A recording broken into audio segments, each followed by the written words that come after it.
we can get rocking and rolling. You guys can enjoy this recording. How to buy an airplane.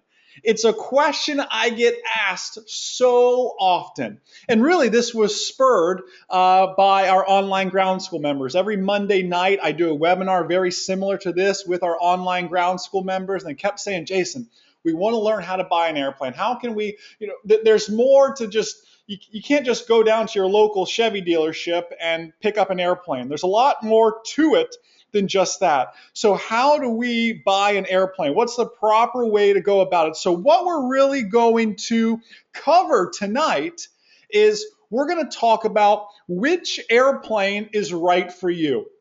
And I'm going to go over some things that maybe other flight instructors and other people in aviation may not always tell you. And I'm going to kind of share some of that with you. I'm going to share with you where to look and what to look for. Also, and I think most importantly, I'm going to share with you what to run away from. What would I never touch in a million years?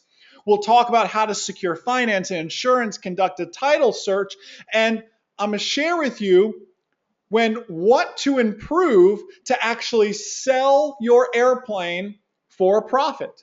And there's a method to that madness that you could actually own that airplane, fly it, and either break even or end up selling it for a little bit of a profit. Now, real quick too, a little bit about how this webinar works. Now, I can't hear you, I can't see you, but you can hear me and you can see my screen. If you have a question for any reason, you have a handy dandy GoToWebinar control panel underneath the questions tab. You can type in any questions you have there. If you're on the iPad watching this, in the top right-hand corner, there's a little question mark that you can tap and that'll pull up and you can type in your questions there.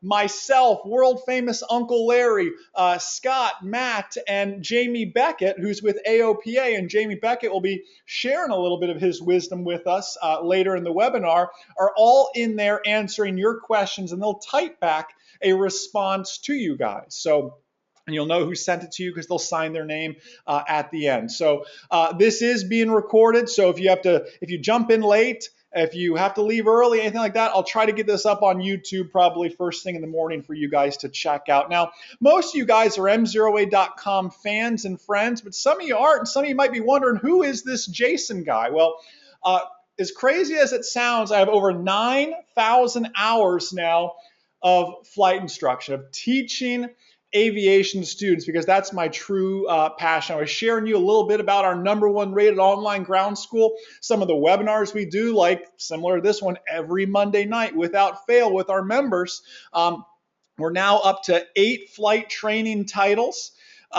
Very, very cool stuff. Some of those best sellers in that aviation category. And I am actually, this is going to sound crazy too, 9 for 9, a perfect record on buying and selling aircraft for a profit. 2 of them were my own deals personally. The rest were done for usually friends, students, clients that bought their airplane and went on to then sell it either at a slight profit close to break even, and some really made a killing in some spots. And I'm going to share with you that sort of stuff. And this is 2006 and even 2008, still making a profit on buying and selling airplanes, no matter what the time frame was, what the economy was doing.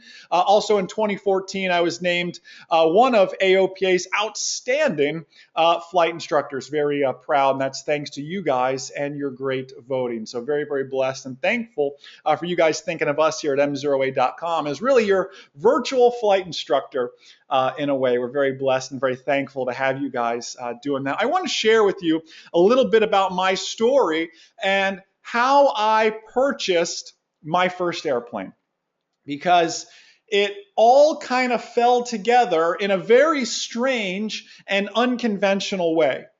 I had just become a brand spanking new flight instructor. In fact, I was 18 years old. And I actually taught this gentleman, his name was Jim, he was based in Jacksonville. I had taught this gentleman to fly this very Cessna 150 you see right in front of you, 512 Romeo. You longtime online ground school member fans and friends and MzeroA.com fans and friends know 512 Romeo very well because it's really what helped start MzeroA.com. Well, my friend Jim put this airplane up for sale and posted it at the local FBO and had it in trade a plane. And I remember he was asking basically $19,000. And here I am, this 18-year-old kid. I had just read this book on how to be a great negotiator. And it said you got to go in there and you got to be tough. And you crack a smile and you got to lowball them. And I'm all pumped. I read this book on how to be a great negotiator. I'm going to run in there and I'm going to get this thing for a steal. So I marched in there and I told Mr. Jim, I'd like to buy 512 Romeo. And I offered him $15,000 for his airplane. And I kid you not, his response was silence because he didn't even return my call. And this is something Jim and I are still friends to this day. And this is something we joke about a little bit, but he didn't even return my call.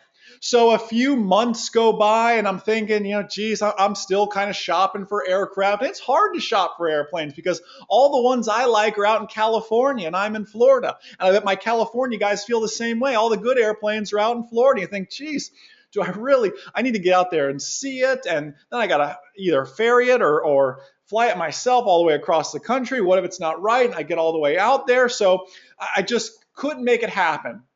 And then I saw a press release that said eBay had just launched, as a part of eBay Motors, a spot for aircraft. Now, this is a screenshot I literally took today of it. There's 32 listings just for Cessna right now.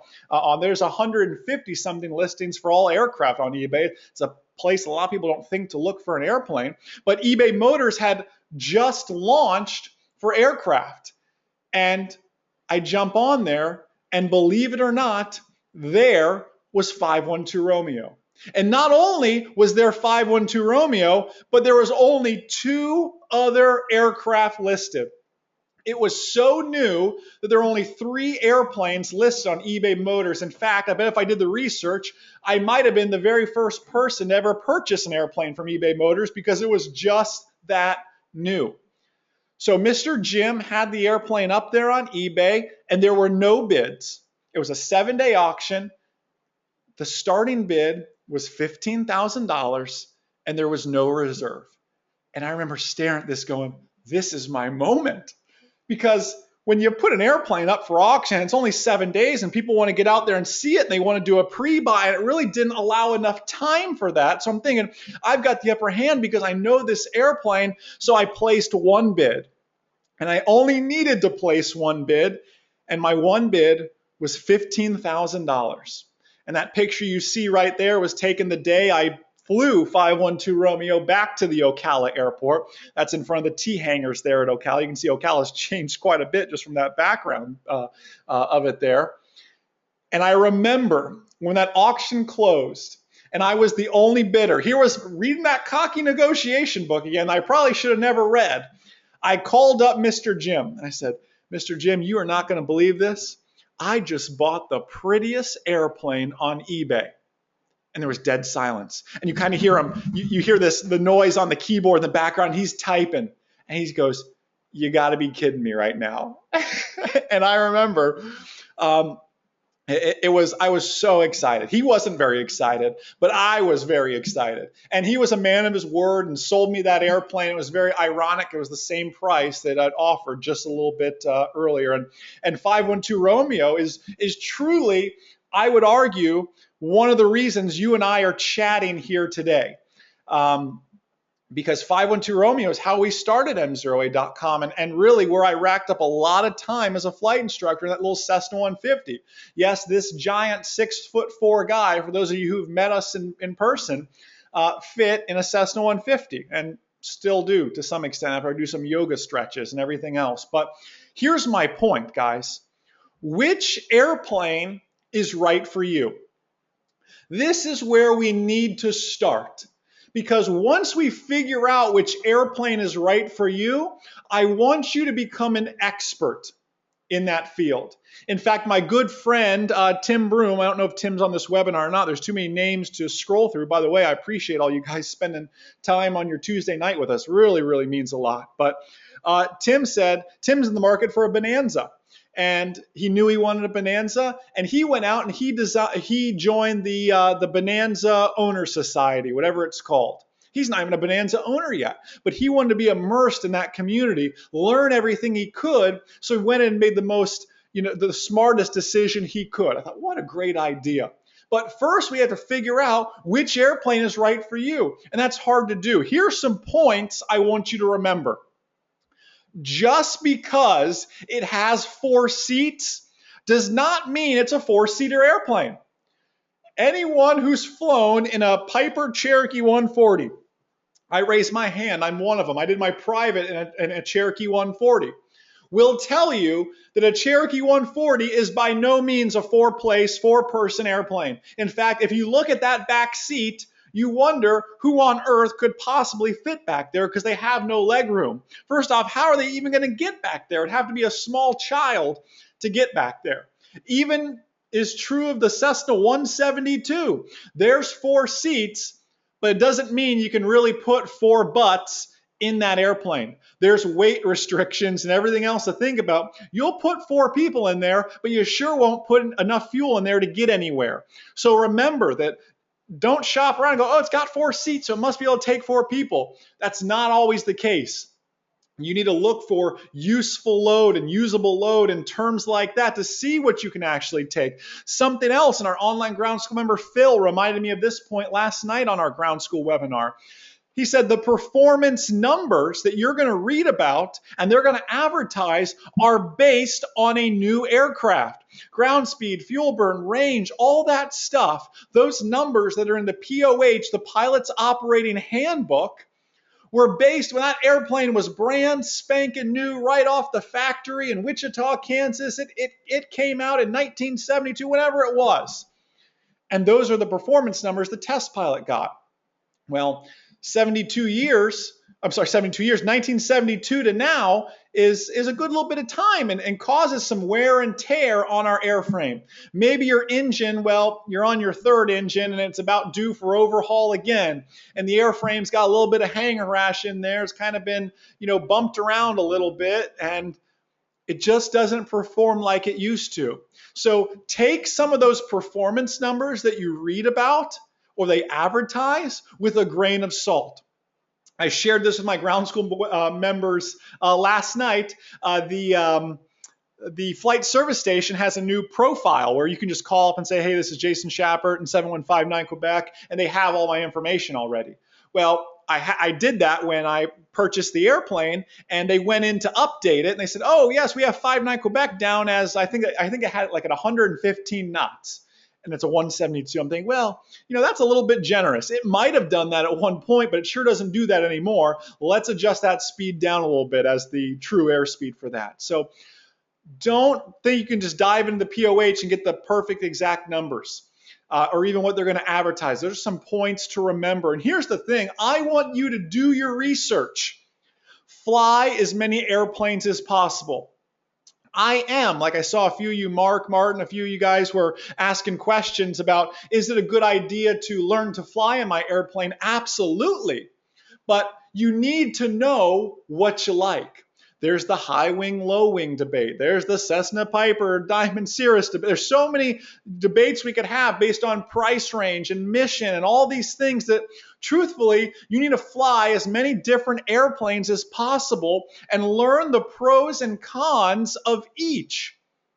That's what I want you to do. And then do like my friend Tim Broom did and maybe go join one of the owners groups at $30 a year. It's so cheap. And get their quarterly magazine and dive into the forums and just ask the right questions. Learn as much once you commit. Once you say, because let me give you an example. I knew I wanted a Cessna 172 after I got my 150. I knew I wanted a 172. However, I had to do some research because I wanted a Cessna 172 that was a late model, an older model. I couldn't afford a G1000 just yet. So I wanted, steam gauges, round gauges, but I wanted the standard six pack. Anyone who's seen an old Cessna has seen what I call the shotgun panel, where the attitude indicators in the bottom left and the altimeters in the top left and, airspeed's top right. It's kind of all over the place. I call that a shotgun panel. Not very good for instrument training. So that being said, I said, okay, when did Cessna go to the standard six pack? Well, they did it in the Lima model. A 1972 Lima model is the first time they went to the standard six pack. By that I mean airspeed, attitude, altimeter across the board, standard six pack of instrumentation. So I said, okay, the minimum year I'd want to buy is a Lima model, 1972. And the top end of my price range is somewhere in the 1980s. And I narrowed it down from there. Do your research on what you want, but you only know that if you fly as many airplanes as possible. Now, once I figure out what I want, and by the way, the guys will be happy to help you in this in the GoToWebinar question box if you have a question with that. Jamie Beckett owns plenty of airplanes to help you with that sort of stuff. He's in there as well, and we're going to hear from him here in just a little bit. But first, where should you look?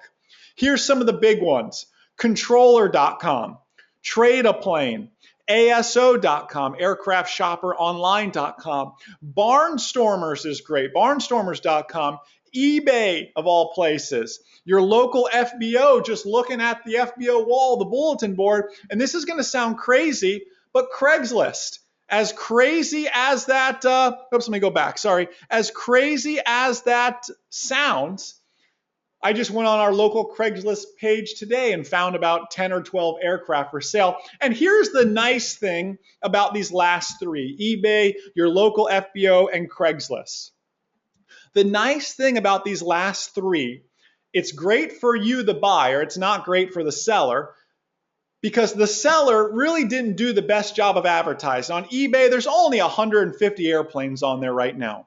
Your local FBO, there might only be 5 or 6 on the board. Craigslist, I told you there's only 10 in our local area in Florida, and we're kind of a busy area of Central Florida. There's only a few listed. So when you find that sweetheart deal, these people, maybe they weren't the best marketers, and they weren't that great at marketing their airplane, and they're probably not getting as many phone calls as somebody who's listed their aircraft on one of these 4 above. So you might end up getting a sweet deal like I did on eBay. Little things like that to watch for. Now, and there's different markets for this too. Barnstormers does really well with experimental type stuff. Controller and ASO, I would argue, are a little bit more higher end type aircraft. If you're in the Cirrus market and above, Baron, Bonanza, you'd probably want to check out ASO Controller. Trade a Plane does a great job, similar to Barnstormers, with the Cessna 150s, 172s, and experimentals. And then these last three are kind of hit or miss as to what's available in that area. So those are some great things to look for. Again, take a screenshot, take a picture with your phone of these sort of things, because I'm not going to make these slides available. They'll be on the recording, but take a screenshot or something like that so you have this. And we can always go back if you want to see these again here. I want to share, we learned where to look. Now, what should I look for?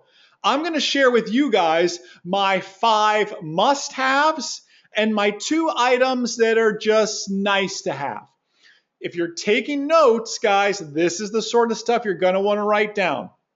5 must-haves, 2 nice-to-have items. Here we go. My first must-have item is low engine time. Less than 50% is what I would like. And the question is, too, what is that airplane's TBO, time before overhaul? Of my Cessna 172, it's 2,000 hours. I've been shopping for, Caroline, don't tell John this. I've been shopping in the twin Cessna market a little bit, looking at 340s and 414s, and depending on the engine, some of them have a 1,600-hour TBO. Little things like that are important to know. Now, do airplanes overfly their TBO sometimes? If you're operating them privately, you can do that? Absolutely. This is going to sound crazy to you, but 512 Romeo, which had an 1,800-hour TBO, I flew that airplane until it had 3,000 hours on the engine. And it was by no means dangerous. I babied that airplane. I also flew that airplane 6 days a week, at least an hour each of those flights. And really oil changes every 25 hours and nursed that thing and babied that thing. And then eventually it just came time to overhaul it. And your engine will tell you when it's ready. Now, that being said, too, your engine may require an overhaul well before TBO sometimes. I'm giving out all these acronyms. Here's an important slide for you, because there's a lot of acronyms in aviation. There's even more acronyms when it comes to buying an aircraft. You see this SMOH, SFRM. What do all these mean? Let me go through these really quick here, and then we'll get back to those 5 must-haves. You'll see the most common thing you'll see is SMOH. This is time since major overhaul. So if you're looking at an airplane, it says 1,000 SMOH. It's got 1,000 hours since its major overhaul. And if it's a 2,000-hour TBO, time before overhaul, that fits into that 50%. You don't want any more than that. We want less than that.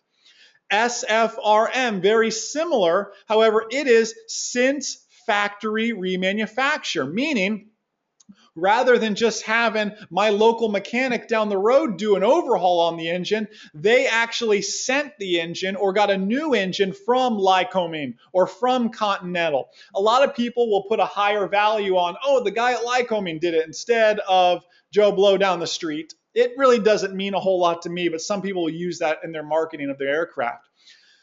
You'll sometimes see this TSOH, time since overhaul, really just means the same thing here.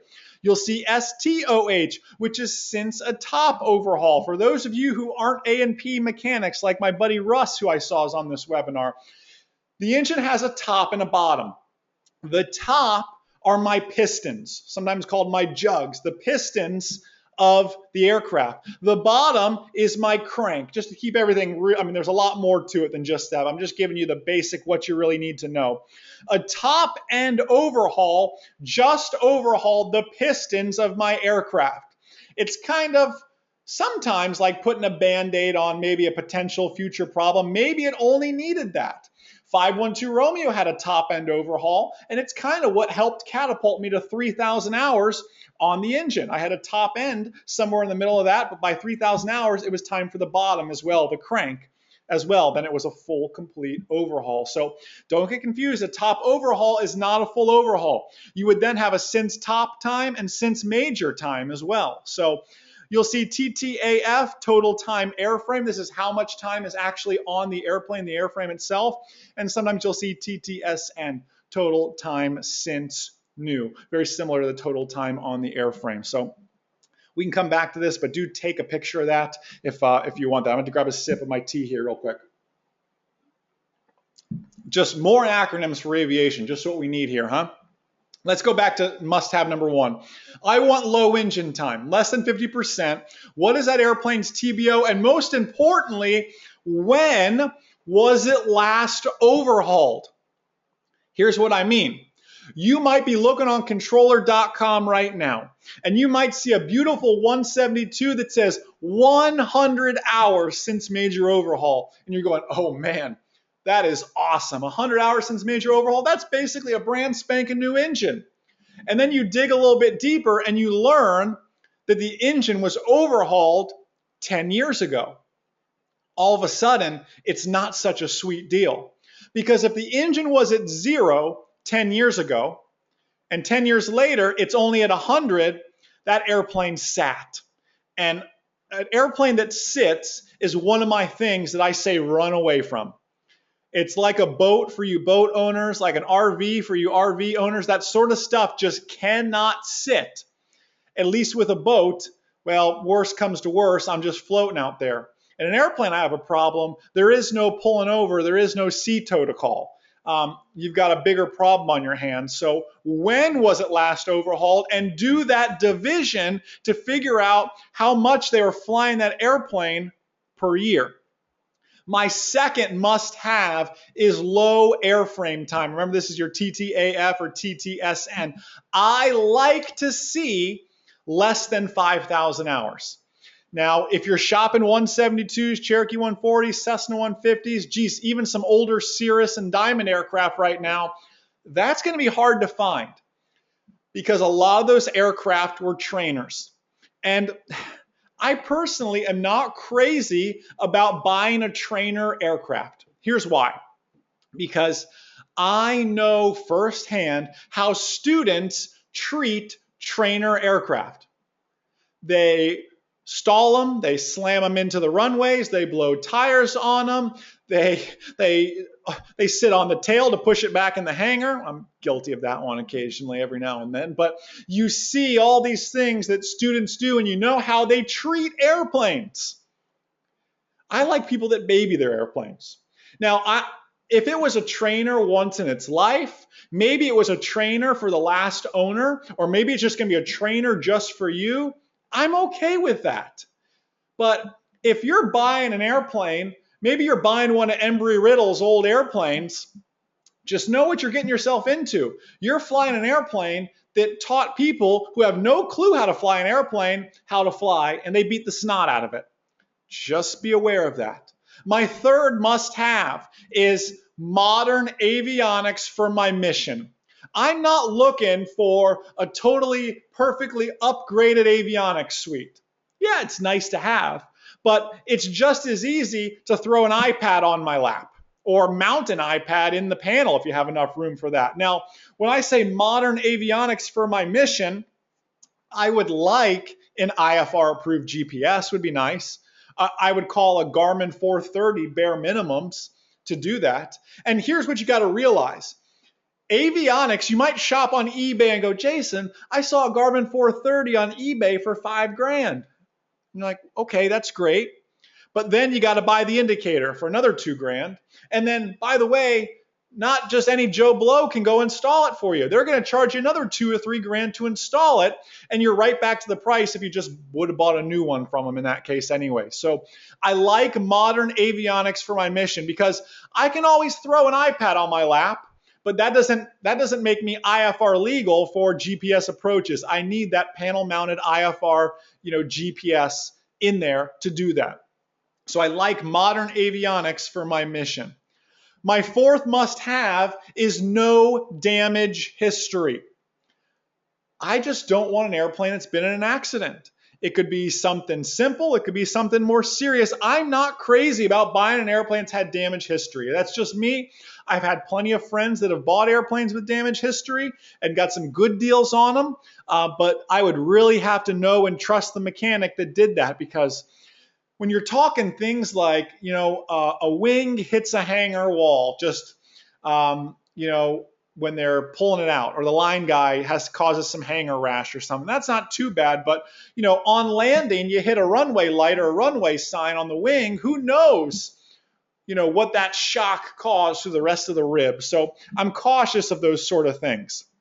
My fifth and final must-have is complete logbooks. Friends of Airplane Repo know this. What does Kevin Lacey always go back for? He always goes back for the airplane's logbooks. One of my aviation mentors, Joel, once told me, said, Jason, an airplane is worthless essentially without the logbooks. Because without logbooks, how can I prove I've properly maintained that airplane? How can I prove that everything's been done up and above and exceeded FAA standards? How can I tell that airplane's never had damage history? I want complete logbooks. I don't want to be missing any years. I want complete logbooks in there.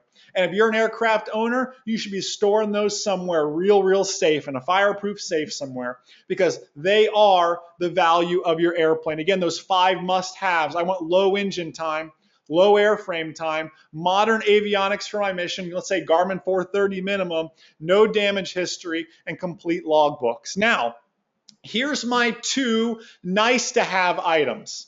Nice to have is new paint, new interior. And it's just nice to have.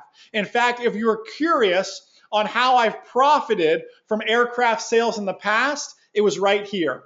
I would paint the airplane and do the interior. It's kind of like they tell you in real estate, the most bang for your buck, dollar for dollar, is to do the kitchen and bathrooms. New paint and new interior in your airplane is the equivalent of kitchen and bathrooms in a home. You could say, but adding new avionics, well, that sweetens the deal, but avionics don't give you the most dollar for dollar punch. I could spend $8,000 on a Garmin 430 and I'm only going to get $8,000 out of it. They're just going to pay for the value of that avionics. New paint, a modern paint job, and new interior really takes it up a notch. Now, what I really like to look for is, this is going to sound funny, but I like to look for ugly airplanes. My perfect airplane out there, and don't you all go out and buy it right now, because I'm going to be shopping as soon as we get off this webinar. We're all going to be competing for the same airplane, so we need to work on a strategy together so we don't all bid and make offers on the same airplanes, okay? I like ugly airplanes.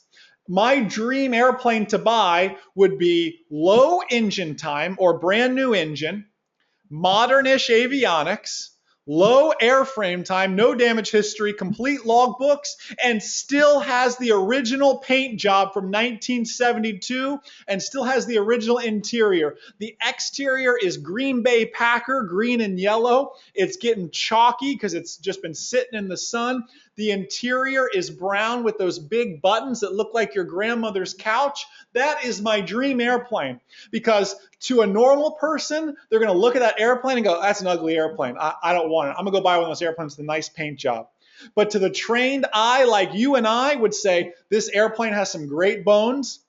Let's buy it. Let's fly it for a bit. And then let's spend the 8 to 10 grand. I just got quoted 10 grand. I'm actually in the process of painting 7159 Quebec. I think I'm like in the 8 or 10 grand range for paint. And I'm doing a pretty elaborate paint scheme. When you see it, it's going to be very, very impressive.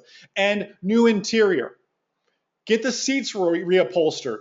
Buy some new carpet, new headliner, new glass. Those sort of things clean up an airplane a lot. And you can do paint for 8 grand. You can do interior for another 2 grand. You invested 10 grand in that airplane, and I guarantee you could list that airplane on Trade-A-Plane for 5 grand more than you have in it and fly it till it sells. And I promise you, you'll get a full price offer.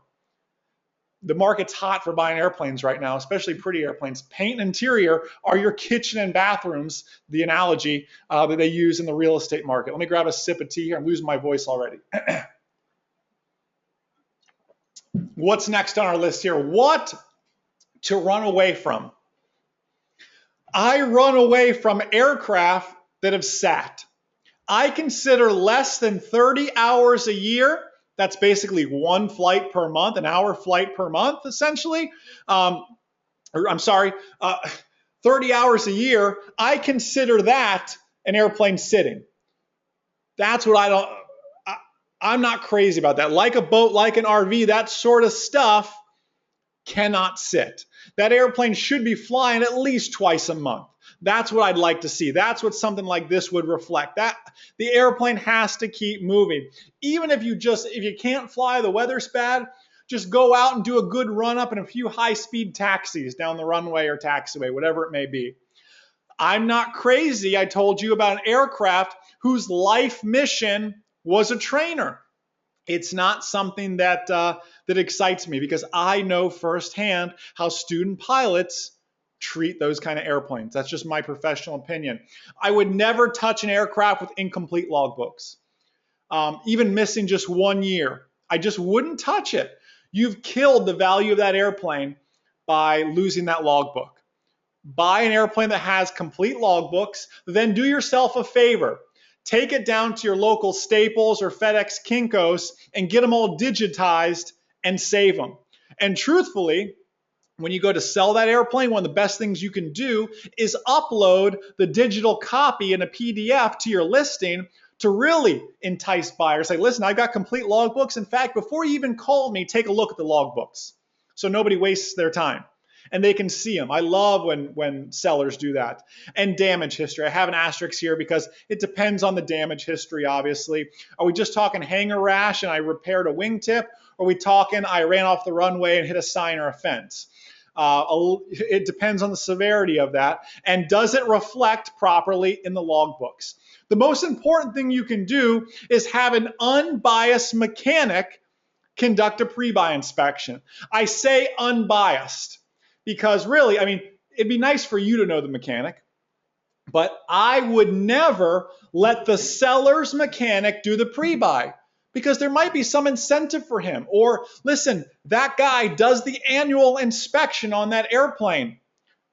He has a bias in the quality of his work. You might say, but he knows the airplane so well. I would argue that, I'm sorry, but of course he's going to think his work is the best. He might have a bias in his work.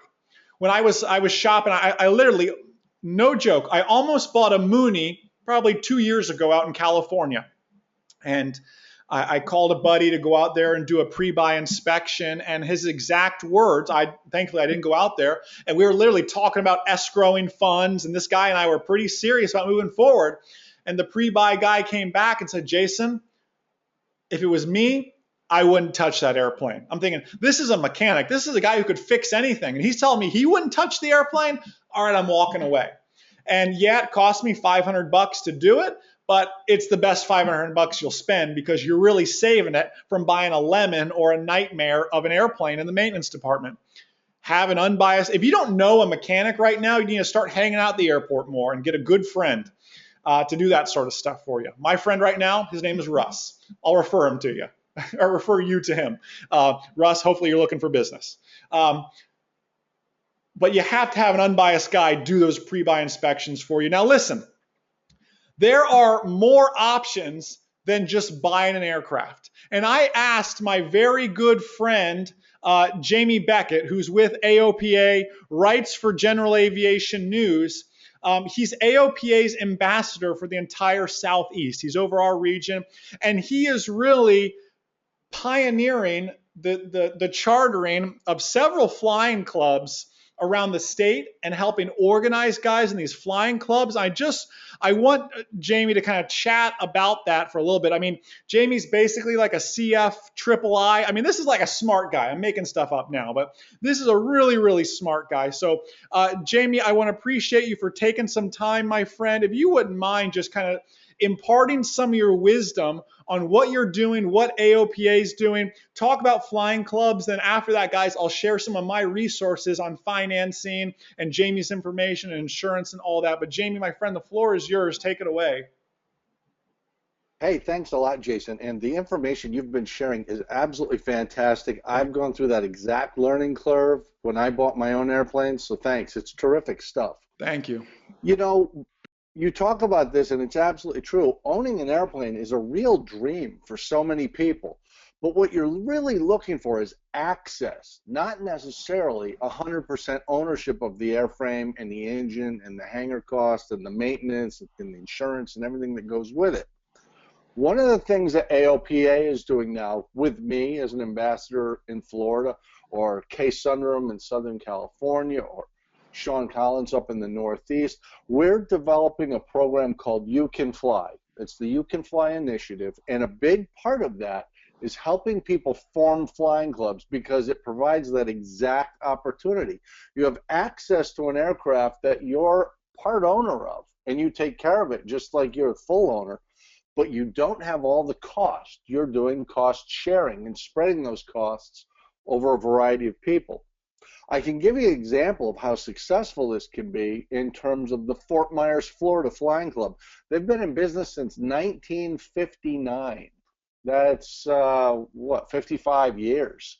Good long time, just a loyal following, 150 members more or less, and they operate 3 aircraft. They have no scheduling problems.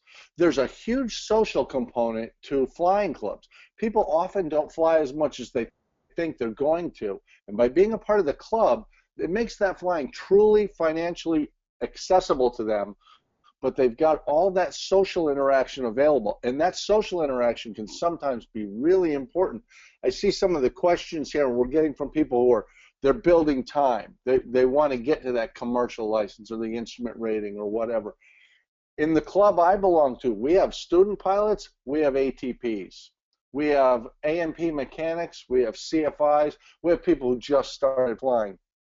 The ability to go to a cookout or a pizza party or an oil change Saturday and mix and mingle with people who have just incredible experience with a wide variety of aircraft is really valuable to the club member. So beyond the fact that you get access to an airplane that you can truly afford, You get access to people who you might not have had access to before. Now, the clubs can be either an equity club or a non-equity club. And to break that down into basic English, the club can own the airplane or the club can lease the airplane.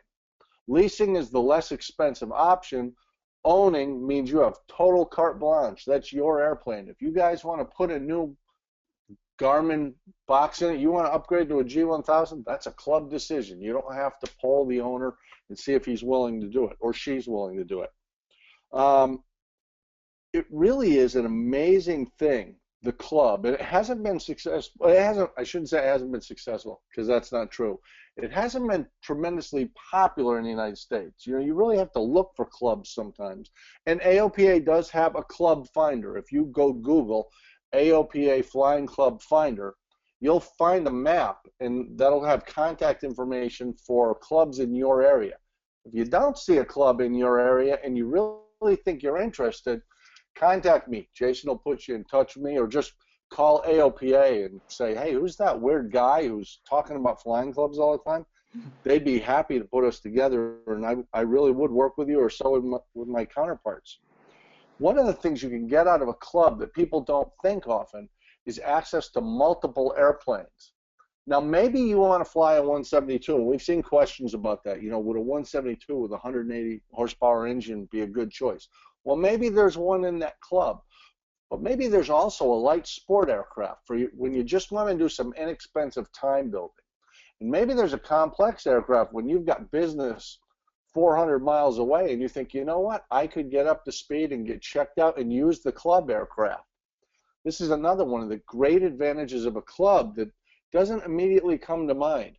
A lot of people, maybe they're licensed and even signed off to fly a complex airplane, but they don't do it often. And maybe they don't have the confidence to do it really on their own and feel that they've got the safety margin they want. Well, in a club environment, you could grab one of those ATPs or commercial pilots or CFIs in your club and say, hey, I'm heading off to Atlanta next Wednesday. Do you want to come? We can split the cost of the airplane. They absolutely might do that. One of the other options you've got when you're time building, say your club has a Cessna 152 with a regular old steam gauge six-pack, nothing spectacular in it, but that plane might lease for $70, $75 an hour in a club environment. That's pretty affordable. But you can do better than that if you're time building. If you find another club member who's also trying to build time to qualify for the instrument or the commercial or the ATP, you can both be in that airplane and both be logging PIC absolutely legally. One of you is under the hood and flying by reference to instruments. You are PIC because you are sole manipulator of the controls. The other has eyes outside and doing collision avoidance. By rule, you're PIC because you're responsible for the safety of the flight. Two people in an airplane that might lease for as little as $70 an hour means you're logging PIC time in a club environment for as little as $35 an hour. That's a real thing. That actually happens today. That's an opportunity that we really have that we can take use of in the club environment. And I'll tell you, that club can be anything you want it to be. It can be 150 members like the Fort Myers Club, or it could be 4 members because that's what you cap it at. You just want 4 members. You could make that club around a Cessna 150 because you want an inexpensive time builder that's fun to fly and it's going to be inexpensive to maintain. Or you could build it around a Stearman because you really want to build tail dragger time and radial engine time, and you just want to have a heck of a lot of fun in a really unusual airplane. You can do whatever you want within the club as long as you comply with the rules, which really aren't that hard. That's sort of what I do. That's what AOPA is on the road to, really helping expand the pilot population, build the satisfaction factor, and put a social aspect into flying. So it doesn't matter if you're a 10-year-old social member or you're an 85-year-old flying member. Everybody can really get the most out of their time at the airport and really get what they want from aviation. Jason, it's just the most exciting thing I've been involved in since I've been in aviation. And as you know, I've been involved since, well, let's not discuss that, shall we? We were just talking about that. We were wondering where all that hair went. I mean, geez. But Jamie, I That is great. appreciate you sharing those words of wisdom, my friend. Just really, really smart stuff. And Jamie brought up a great point too. I meant to ask you guys this at the beginning. Where are some of you guys in this airplane buying search? Are you working on your private? And you can just type in, I'm working on my private, working on my instrument, just wanting to build some time, just looking to stay proficient, just so we know certainly more about you guys and where you're at with that sort of stuff. So if you wouldn't mind typing your GoToWebinar control panel, kind of where you're at, working on instrument, working on private, working on commercial, whatever it may be, so we can just learn more about you guys and help better tune our next webinars and messages for you guys. So I appreciate that. Jamie, my friend, I'm putting you on mute there. And listen, maybe you think, gosh, that Jamie guy's making a good point. Maybe a flying club would be for me. Maybe I can get a few guys and gals together and we can do our own flying club. It sounds like a great idea. Well, listen, here's my page of resources, and I'll show this slide again, but this is a slide you're going to want to take a screenshot of. First off, Jamie Beckett. If you want to learn more about flying clubs, or man, maybe you'd really love to have Jamie help you charter a flying club in your area. How do I start from a legal standpoint? What's the best source of bringing people in? Here's Jamie's email, jamie.beckett@aopa.org. He told me he wakes up that he's flooded with emails asking about flying clubs. So do send Jamie an email. Certainly tell him you got his contact information. You were on the webinar last night, that you're an MzeroA.com fan and friend, and I'm sure he will give you the best treatment possible. As far as aircraft financing goes, if you say, Jason, I really want to own an airplane. And again, I've got no stake in anything I am mentioning to you here. These are all people I'm friends with. These are all services I use. I'm just telling you what I use. I'm not making any money from these 3 recommendations I'm giving you right here. My good friend Dave Madden. Dave Madden lives on North Captiva Island. You guys have seen the video I did with Ariel Tweedo, and that's a popular vacation spot for us. Dave lives there. He is the aviation lending manager at Banterra Bank. He's also an ATP, CFII, pilot examiner. I mean, the guy has got thousands upon thousands of hours, and general aviation is such a passion of his. He's with Banterra Bank. I want to say they're based out of Illinois, but they can finance anywhere. His email address is drmadden@banterra.com. He said, listen, Jason, if you have anybody email me that says, first off, that they are an MzeroA.com fan and friend of Jason Shappert's, I will take care of them. So I don't know exactly what that means. I'm not saying you're going to save a ton on interest or anything like that. I'm just saying he's good people. He's just such a great guy. You'll want to do business with him. So reach out to David. He's just a family friend, personal friend of ours. Great, great guy. I called my insurance agent today at AOPA, and I said, hey, is it okay that I mention AOPA in my webinar tonight? And he said, well, absolutely, Jason. I said, hey, is it okay if I give out your email address? Because, insurance agents, they get commission, and it'd be good to have him, bring in some extra business. So that'd be great to help him out. And he is such a humble and outstanding citizen, I guess it'd be to say. He said, Jason, listen, just have him go to the general site. I know a bunch of leads will probably come in, but we'll share them amongst our agents. I don't want to hoard everything for myself. I appreciate what you're doing and everything else. So I've been with AOPA Insurance. In fact, my aircraft insurance is cheaper than my car insurance policy with Geico. And I've been pulled over once in my entire life, and I just got a warning for a taillight being out. That's my running with the law. So I'm cheap insurance anyways, never been in an accident, anything like that. So my aviation insurance is cheaper than my car insurance. You need to give the guys over to AOPA a ring, or jump on aopainsurance.org. I'll bring these resources back up, but guys, this is the best way to do it. As far as title searches, David will help you with a title search. AOPA Insurance can help on that realm as well, because they have a department that helps with the buying and selling of aircraft. Jamie's going to help you with your flying club, the legal side of things. You've got just 3 awesome resources in front of you right now to take action on. Write these down, screenshot this, take a picture. I will bring the slide back up if you need it. And let's be honest, guys. The smartest thing you can do, and I opened up the webinar this way because this is the questions you guys had. Is it okay to train in my aircraft? And the answer is absolutely yes. I am a huge, huge fan of learning to fly in your own airplane. Really what I'm a big fan of is your instrument rating in your own airplane. Because let's be honest, what are you going to do 100% of your instrument flying in? Your own airplane. So why not learn in that? Why would you go learn in the flight school's airplane and then you're still going to have to spend another 10, 15 hours in your airplane because it might still be the same 172, but it's got little nuances. It's a year newer and the tachometer's here instead of here and the suction gauge is here instead of here and it takes a little bit to get used to it. I am such a big fan.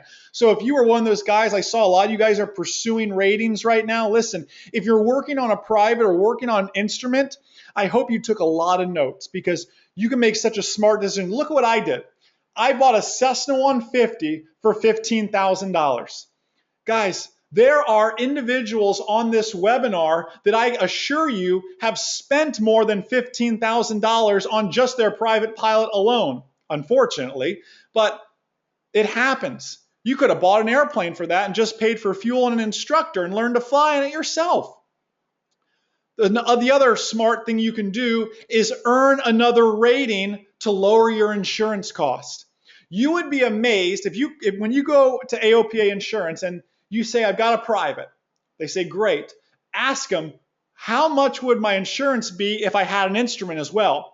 I guarantee you it's going to take 30% off that premium. It's that significant having an instrument rating. You want to save a ton of money? Get your instrument rating. Pursue that other rating. Grab a commercial rating on top of it. You'll save more money. I became an ATP not too long ago. I still saved more money on my policy. Keep pursuing ratings. Earn that private instrument. And listen, if you're in that wheelhouse, if you are pursuing another rating right now, I have a very, very sweet deal for you. And then we'll wrap up taking your questions. If you are not a member of our #1 rated online ground school, I have a crazy bonus for you. The URL is groundschoolacademy.com. It's a complete private and instrument pilot course. Commercial pilot is coming. It's up to date to the new ACS. Remember, we just switched from PTS, practical test standards, to ACS, Airman Certification Standards. I've got some friends sort of on the inside that let me have a preview of that, and we've reshot all our written test videos, updated. Listen, if you're working on a written test right now, you might be working on out-of-date material. So just make sure your stuff is up to the new ACS guidelines. We do weekly webinars every Monday night without fail. I just did one yesterday. Webinars like this every Monday night. If you enjoyed this, imagine you could do this every Monday night at 8 p.m. with us. groundschoolacademy.com. If you sign up in the next 24 hours, I will give you all 8 of my books for free in ebook format, audiobooks as well. Pass your private pilot check ride, ebook and audiobook. Pass your instrument pilot check ride, ebook and audiobook. The Secret to Perfect Landings, how to handle in-flight emergencies, aviation acronyms, the FAR, AIM, and plain English. The list goes on and on. It's $300 worth of books I'll give to you as a bonus for going to groundschoolacademy.com, clicking enroll now, and taking action. Maybe you've been putting off that instrument rating and it's time to do it now. This is your next action step. You want to be an aircraft owner? Let's get an instrument rating and let's knock out the ground school first. Of course, you'll get my great guarantees of pass your check ride or I'll pay for it, or pass your written test or I'll pay for it. And I don't mean like, oh, you didn't pass your check ride, so here's your money back. Here's your $147 back. I mean, you fail your check ride, I will write you a personal check from the bank of Jason and Ashley Shappert for the $600 or whatever the going rate is for a check ride right now. I will literally pay for your check ride. Nobody else offers something that crazy. Pass your check ride or I'll pay for it. Pass your written test or I'll pay for it. Guys, last year we had, I can't remember the exact number, it's over 1,200 students went through our ground school. I wrote one check for one check ride refund. And truth be told, the check ride examiner was a bit of a poo-poo head on why it happened. Anyways, he might have been in a little bit of a bad mood anyways and kind of ruined our perfect record. But 1 out of 1,200 over the period of a year. It's great, great stuff, guys. You become a member, you get both private and instrument, because let's be honest, how many of you are aspiring instrument pilots, but you could probably use to go back over some of the private pilot material again? Because METARs and TAFs, geez, I haven't read one of those in a long time. That's why we offer it, because I know a lot of people who are aspiring instrument pilots that need to take a peek at the private pilot ground school again as well. So groundschoolacademy.com. Click enroll now and become a gold, silver, or bronze member. And I will send you all 8 of those books in ebook format. You got to sign up before 24 hours. Let's call it Wednesday, a little bit more than 24 hours. Wednesday at 10 p.m. is when you have till tomorrow at 10 p.m. to get those books as a bonus. I know there's a lot of online ground school members on here, and they will tell you personally, how much they love our course. I mean, these guys don't miss a webinar. They love it. They love the videos. They love the webinars. They love the written test prep. If you love the free videos I put out on YouTube, imagine how good the videos are when you actually pay for them. They're that good, guys. I promise. You're going to love it. So listen, this is your time now, guys. After you go to groundschoolacademy.com, click enroll now, get signed up. You're not only going to get me as your coach and mentor, you're going to hear from me. We're going to interact every Monday night just like this, because now we open it up for Q&A time. And I'm going to take some of your questions, some of your comments. So if Matt, Scott, Larry, Jamie didn't answer your question, I'm going to dive in there and take some of those. And if those guys would still continue to help answer questions, because there are a whole bunch of them here. So I'm going to dive into this now and start taking these. Let's see. Hey, Scott. Scott S. said, when is the CFI course coming to the Ground School Academy? Scott, we were deep in working on the commercial pilot course with CFI next on the list. Then the FAA came out and said, hey, we're doing this new ACS thing. We're making everything more relevant and scenario-based and moving towards a scenario-based type training model. So get ready for that. So I had to go back, reshoot the private pilot ground school videos, the private pilot written test videos, and instrument pilot videos, instrument pilot written test videos. So we had to take a step back for a second. So I got to dive back into commercial, finish that, and then on to CFI. I would love to, and truth be told, I need to have it done by the end of the year, because we have some really big opportunities coming up that I can't totally share to the public just yet. But very, very cool stuff. James C., I will do that for you. James C. said, Jason, I already signed up earlier this week. Could I still have the books? Absolutely, James C. And if there's any ground school member who's on this webinar and doesn't have all 8 books, shoot me an email. I'll send them to you. Cool stuff here. Robert C., my buddy. Hey, Robert, good to see you. He says, excellent as always. Awesome. Thank you so much, Robert. Good to see you guys. Just kind of, yep, Omar, that's Eastern time for that. Let's see. My buddy Juso, we chat on Twitter all the time. I see that name. Can I use the ground school for EASA cert? So here's what I tell anybody that wants to sign up for the ground school that's international. The raw skill of flying does not change. So when I teach you about aerodynamics and in-flight emergencies and aeromedical factors, that sort of stuff doesn't change. An airplane is an airplane is an airplane. Where we'll have the difference, my friend, is in regulations. Our regulations are not too different than EASA, but you're going to, we have a lot of Canadian students. We have a lot of South African students. We have a lot of students in London that do that same thing. They follow every lesson to a T and kind of take the regulations lesson with a grain of salt and go over it with their instructor, because that's where you get the big differences on that. So hopefully that helps, my friend. And thank you for chatting with us on Twitter and everything, my friend. That is just so great to see you. Guys, I'm getting bombarded with questions, so I'm just going to kind of work through these. If I don't get to your question, I apologize, but I've got like 100 that I'm looking at right now. So Larry, Matt, Scott, Jamie, if you wouldn't mind, I mean, I'm sure you're feverishly typing away over there. I appreciate that. Let's see. Mark N said, if I wanted to instruct as a CFI, what sort of plane would you recommend? Well, I ran into a problem, and I'll share. You're going to notice one thing, Mark, and um, Mark, I do recognize your name before, so I know we've chatted before, maybe in some comments or something. That name rings a bell, so you know you're familiar with what we do. You know I like to tell stories. I'm a rambler. So we could be here late. I don't know. It depends on how many stories you bring out of me. I had to turn away a lot of students, Mark, in 512 Romeo, in my Cessna 150, because of a height and weight limitation. I could only take on 150-pound students. So I had a very small demographic that I could actually teach to in that. And that's the reason for upgrading to that 172. So that's a reason for that. So I would go the 172 route at least, my friend. With that, because of that, you're going to have to turn some students away. Now, don't get me wrong. The Cessna 150, Mark, is a profit machine because it hardly burns any gas. I was flight planning like 5 gallons per hour. And I was, if you leaned it out right, you did even better than that in that little Continental O200. It's a profit-making machine for a flight school, but you do limit yourself to average size students. Well, especially with me too. I'm 6'4", 170 pounds of pure muscle. Or skeleton, as my wife will tell you. When you get old like me, you start getting skinnier and skinnier. I don't know what's happening here. Turn into a skeleton. But anyways, you got to think about that, Mark. I don't know how big you are, so just little things like that to think about here.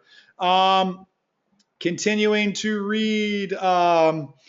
Eric K, beautiful question. He said, where is the best place to find the value of a used airplane? Eric, I'm surprised I didn't bring this up. If you are an AOPA member, you get free access to what's called VREF.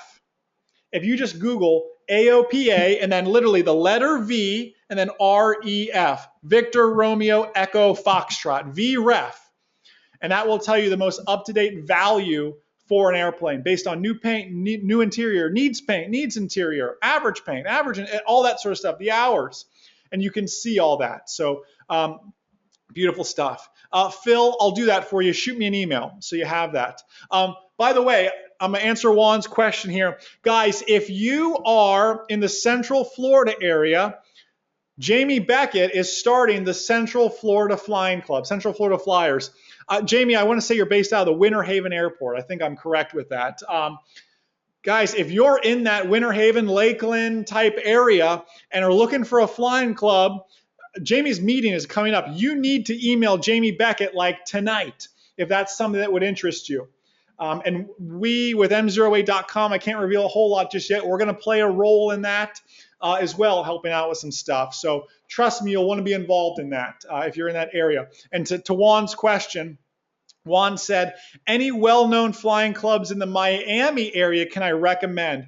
Juan, I can't think of any offhand. Jamie, maybe you know of some. Jamie, Juan's question came in at 9:02. If you can see the timestamp there, it's Juan R at 9:02. Maybe you could help him out there, Jamie, or send him the link to the Flying Club Finder, or maybe you just know of one. And I know Miami is kind of a general, big general place to use. Jim M said, when do I anticipate the commercial pilot ground school? As soon as possible. I mean, I've got a pretty good deal on the old fishing line here. And if I don't get a commercial ground school out soon, I'm going to screw it up. So trust me, they're cracking the whip on me to get it done. We're in the studio. We did like 4 hours in the studio the other day. It's in the works, my friend. It is coming. I've secured a beautiful complex airplane, 182 turbo, to shoot all the complex flying Chandelle Lazy 8 videos in. So it'll obviously, if CFI is going to be out before the end of the year, it'll be before that. So, geez, and not too far out before it. So maybe December-ish, and then CFI shortly to follow. It would be kind of the goal with that. Chet, hey Chet, he said, seems like gear up landings are pretty common. I looked at one plane with 3 of them. Is that a showstopper? Well, there's something wrong with that. You wonder. But my question with the gear up landing is the same always with a fuel management ran out of fuel issue. We talked about that on the webinar last night, by the way, with my ground school members. My question is always the same. Was it pilot induced or was it aircraft induced? By that I mean, did the pilot forget to put the gear down, which I find hard to believe sometimes, or did the gear just fail to come down itself? So is that a deal breaker for me? Well, it's certainly not a good thing, because here's the problem with a gear up landing, and this is the question you always have to ask, is did the propeller hit? Because if the propeller strikes the ground, Russ, correct me if I'm wrong, 95% of the time, it's an overhaul. And again, Russ is our resident A&P. Russ, if I'm wrong, please correct me. But I would argue that in a gear up landing, if that propeller strikes the ground, 95% of the time, it's going in for overhaul. That's it. Russ says you are correct. Well, thank you, Russ. Appreciate that. Yeah, I mean, so that would be the next question. It had 3 gear up landings, did 3 overhauls ensue afterwards. So cool stuff with that. Russ said, such a great bonus to get the books. Well, thank you, Russ. And Russ, I know you're a member, so if you don't have the books, holler at me, or better yet, holler at Ashley, and she'll get them for you. Let's see. I'm not going to pronounce this first name because I don't know quite how to say it, but last name is Robinson, A. Robinson. He said, would you recommend going to a flight school like ATP? I am the type of person that likes the constant one-on-one instruction. Okay. What I'm going to say right now in the public forum to all you people, and this is being recorded, you guys know, and I always pride myself on honesty because honesty is the best policy. And I'm sure Scott and Ashley are over there cringing, going, oh my goodness, what is Jason going to say right now? But I'll always give you my honest opinion because you asked. There is a flight school for everybody. I personally am not crazy about something like an ATP. Before you all, throw me on the firing line, let me hear it. And especially, there are people that need a flight school like ATP. There are people that maybe you're career-minded and you just want to crank on through it, knock it all out, get as much done as possible. But here's what I've found, and I'm not saying that ATP produces great pilots. I am a fan of more out-of-the-box type training. ATP follows a very strict syllabus. ATP, and trust me, I went to one of ATP's competitors for 2 of my ratings, so I'm not speaking out of terms by any means.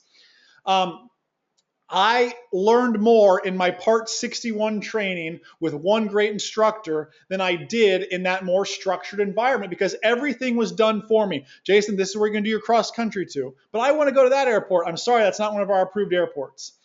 I'll never forget, I flew with one of my very good friends. We were in Jacksonville, Florida, and I just had bought 512 Romeo, and I invited him to go flying to the Hurlong Airport, which is like a 10-minute flight away. This guy's a commercial pilot. And I said, hey, let's go fly over to Hurlong. He goes, wow, I've never been to the Hurlong Airport. I said, what do you mean you've never been to the Hurlong Airport?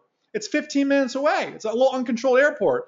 So, well, at my current flight school, and it wasn't ATP, it was the one I was going to, he said, that's not one of our approved airports. We're not allowed to land there because there's one of the runways and it's too short. And there's a lot of rules, a lot of regulations, a lot of stipulations. I don't do well with rules, sometimes. Listen, throw me on the firing line, but that's just my professional opinion. Now, my friend, if you want to go the career route, absolutely, it's a great option.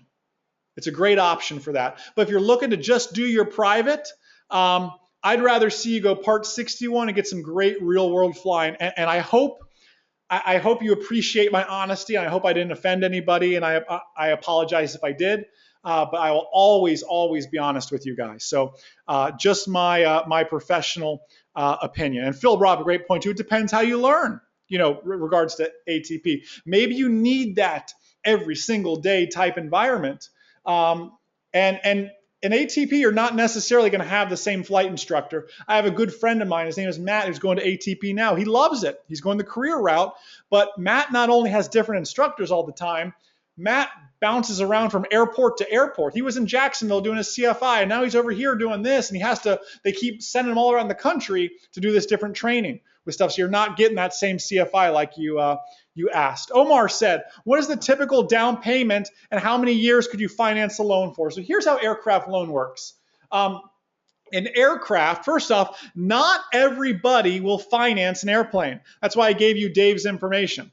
You can't just march into your local bank and do an aircraft loan. I made that mistake before, and they go, I get that it's an asset, Jason, but I don't know how to use it as an asset. So you've got to go to somebody who specializes in aircraft, and that's why Dave's a great guy to use for that. Again, I flashed this information up there. If you need it again, I can get it to you. Typically, an airplane is considered a luxury item. It's like buying an RV, it's like buying a boat. It's very similar.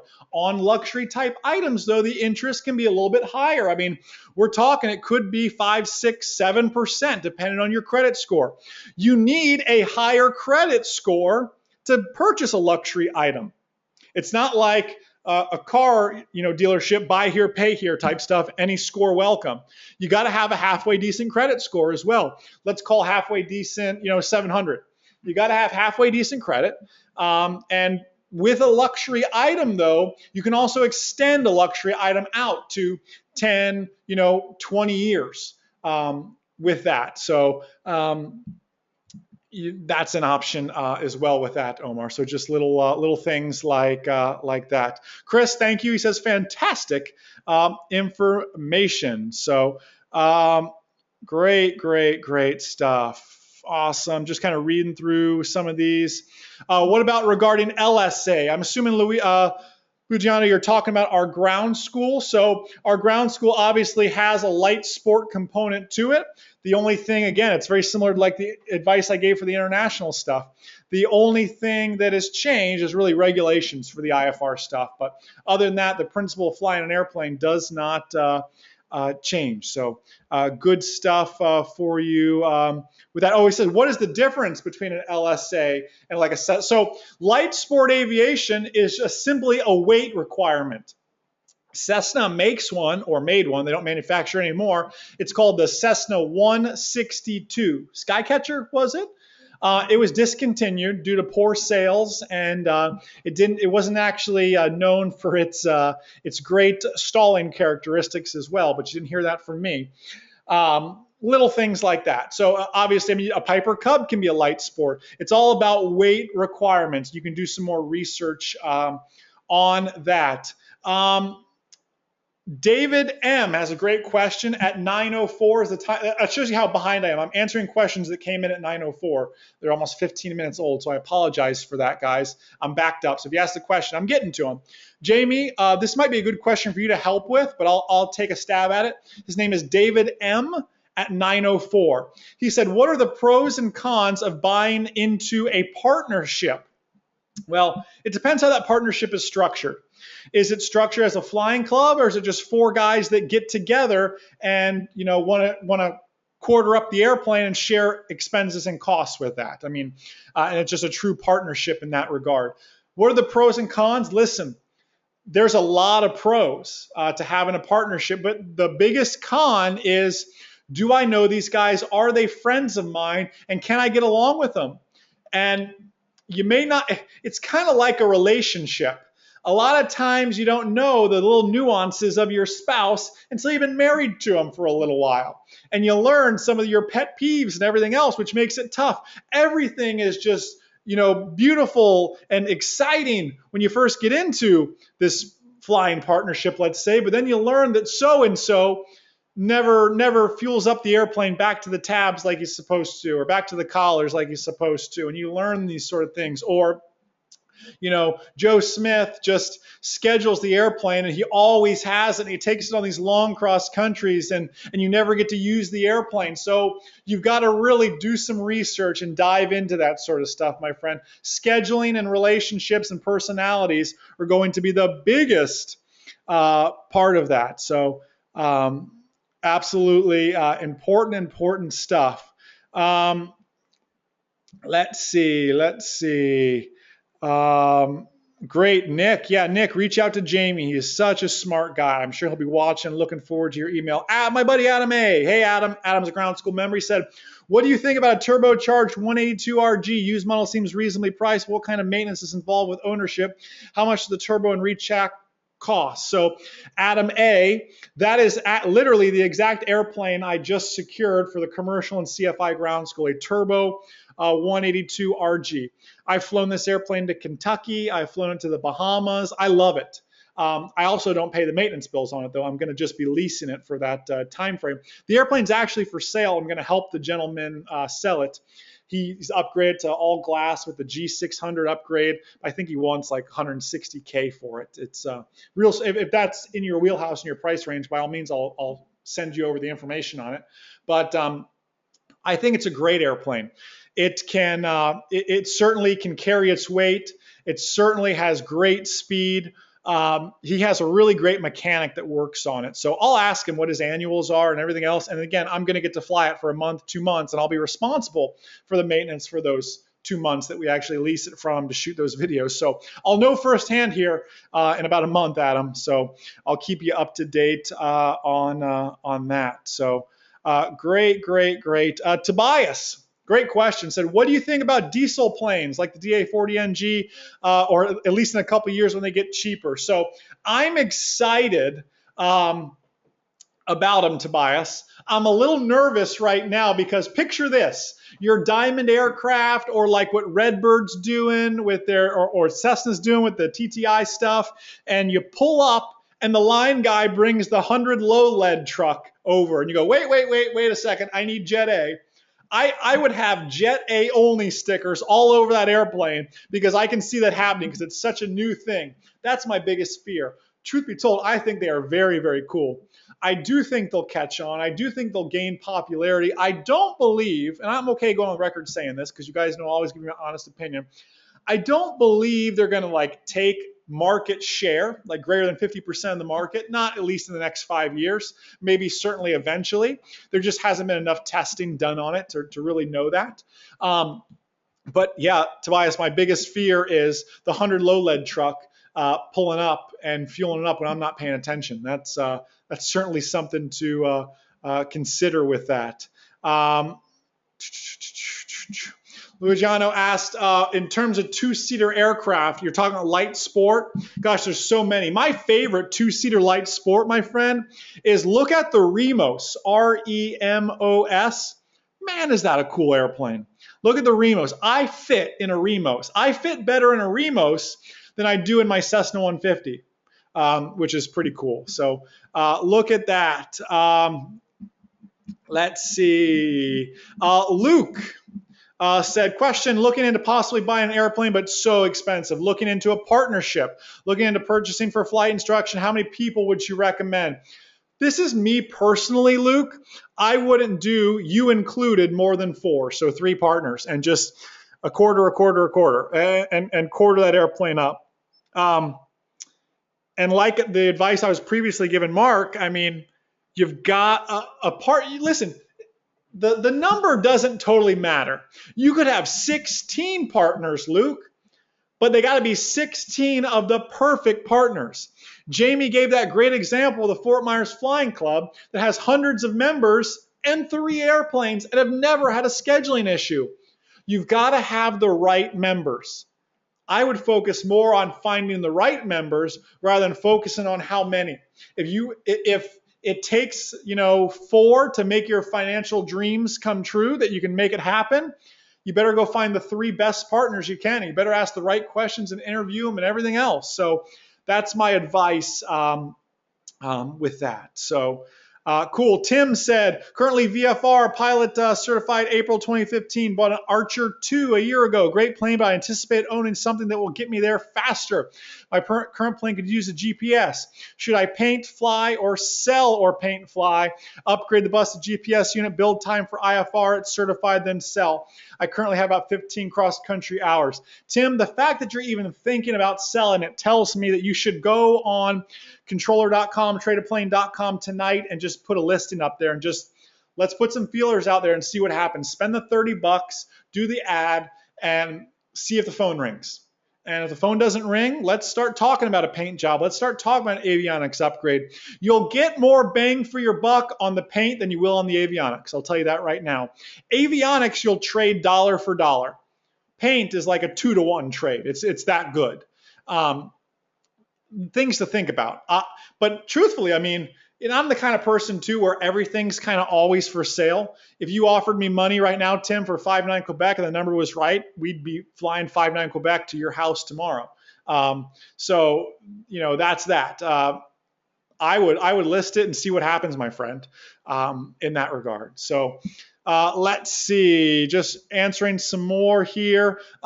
Jason M, great name, by the way, Jason. Is there a good resource to compare the performance specs of planes? No.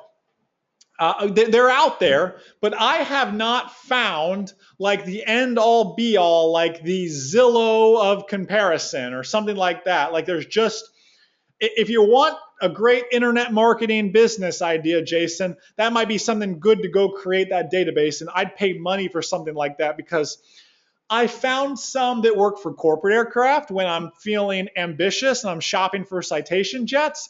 And then when I'm feeling more humble and I'm shopping for a 182, but they're different websites. I can't remember them offhand. You can Google some of them, but not all of them have a full comprehensive database. And then some of the numbers are off.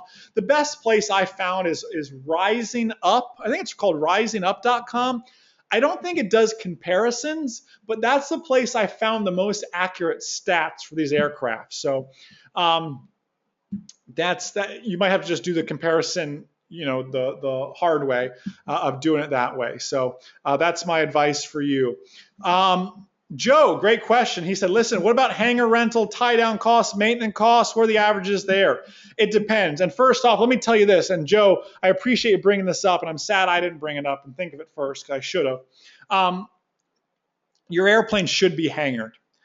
Well, and I guess it depends on where you're at. Maybe that's too general of a statement. But guys, I'm in Florida. It rains. It is humid. The sun is out a whole lot as well in between when it's not raining, the sun's out. You leave an airplane tied down. We call those ramp queens here because all they do is they sit on the ramp, they bake in the sun, they get poured on, they leak, they smell like mildew inside. It's a ramp queen. You don't want to leave an airplane out on the ramp, at least in Florida. You got to hangar it. And actually, another way to save money on your insurance is to hangar an airplane because one of the questions they're going to ask you is, first off, where are you keeping the airplane and is it hangared? And if the airplane is hangared, you're going to save money on your insurance. And it's fairly significant. So watch for that, guys. Hangar that airplane. But hangar costs, by the way, to answer your question, Joe, I pay like $300 a month. And I don't even have an impressive hangar. It stinks. Like when I was at X-Ray 35, I was paying less than that. And I had a 3-airplane hangar. And I had an automatic, electric door and a bathroom. This one, I have lights. I don't even have water out there, and I have to push the door myself. And I pay $300, but the airport's close to the house, so it works out. So it depends. Obviously, at a little uncontrolled airport, you'll definitely pay less. And listen, guys, this is an important point. This will sound crazy, but most airports have a waiting list for hangars. You might not be an aircraft owner until next year. You might want to call the airport and just ask them if they have a waiting list for hangars. And you might want to put yourself on that waiting list. And maybe it comes available in 6 months and you're not ready to be an owner just yet. You might still go rent it just so you have it locked down and secure because you don't want to go back to the end of the waiting list. Most good airports have a waiting list for their hangar space. So just something else to think about with that. Cool. Great questions here. Just kind of, I see a lot of the guys helped out with stuff. Let's see. Thanks, Keith. Appreciate you, my friend. Awesome. Great stuff. Just kind of reading through some of these. Wow, just reading some of these stories. You guys just have some great stuff here, reading through these. Point for Phil. See, I'm just not getting them. I'm answering questions that came in at 9:14 now. They're all timestamped. So I'm still like 15 minutes behind. So again, and I got a whole lot more to go. Guys, I will be here all night for you guys, though. If you have to leave, well, you can always catch the recording. But I remember my 24-hour bonus as well, groundschoolacademy.com. Check that. Get in there tonight. so you can wake up and have those books sitting there waiting for you. Actually, I'm sure Ashley has it set up, so you'll just get them. I don't know how, she's the tech wizard behind all that. Tom said, what is Dave's email? Here, I'll show you that again real quick here. Let me just show that again. There's that. There's all the resources again. You guys can take a peek at those again real quick. There's Dave's email. And gosh, Dave is such a cool guy. When you call him or when you email him, you have to ask him what he's doing. When I talked to him today, he was at his house in Cape Cod, and then he's going back to North Captiva Island. I'm thinking, man, I should have got into aircraft finance. This guy, he's living the life. So cool stuff. Eric, you asked about fractional ownership. When I was given the advice about partnerships, it's the same thing, just different word for the same thing. So that same advice follows with that. It's all about having the right partners in that fractional ownership, my friend. With that, and truth be told, I mean, I would just reach out to Jamie and go the flying club route. I mean, guys, let's think about this. You took the initiative to be on this webinar and spend like 2 hours with me on a Tuesday night. You got the same, you've got drive. You got the same initiative to go start a flying club. Let's just go do it. That's my advice to you guys with that. So maybe it's been put on your heart. Let's go do it. Let's go start a flying club. Some of my advice for you. Tim, beautiful question, or beautiful comment. So just a comment. The more patient you are with buying an airplane, the more educated you will be when it comes to purchasing. Absolutely, Tim. Listen, guys, this is a great starting point, like Tim said, but let's take it a step further. Let's continue to learn more about our dream airplane. Your dream airplane should be the background on your desktop right now. You should be dreaming about that airplane because that's how things come to fruition. You got to believe it in your mind first. That's what Napoleon Hill said. Let's start with that process and then continue to do some research and learn everything we can about that airplane. Great stuff. Great question. JD said, what about buying an airplane and leasing back to a flight school? Is that a good idea? Our friend Jamie Beckett is going through that process right now. Jamie, maybe you're typing away already. It's JDW. He came in at 917. Was his. I'll let Jamie. I've never done that before. That's Jamie's wheelhouse. He's literally going through that deal right now, or entertaining that idea right now. So certainly chat with him about that. Jason said he'd be interested in the 182 Turbo RG as well. Beautiful, yeah, beautiful airplane. I've got nothing but rave reviews about it, but then again, I haven't paid a maintenance bill on it just yet, so I'll let you know about that one, my friend. I'll keep you guys up to date. Obviously, you'll start seeing YouTube videos and the ground school videos update with that airplane in there. So let's see. Great stuff here. Just kind of continuing to read some of these. Again, here's a few others were asking for Dave's info. All that info is up there for you. Robert said, what do I think of the Vans RV-12? I have never flown an RV-12. I have heard nothing but great things about them. And if I was going to go the experimental route, it would probably be in the Vans RV line because, geez, that is such a well-built airplane. I don't even know how you could bother to call it an experimental. It might as well be certificated, other than the fact that you built it maybe. I mean that is the original with that. It's a good airplane. I've actually never flown one. I've heard they're fast. I've heard they're a lot of fun. Maybe Jamie's flown in one and he could help out with that, or Larry, but I personally haven't flown in one. But geez, again, if I was to recommend an experimental, the Vans RV is probably the only option I would really go with in that.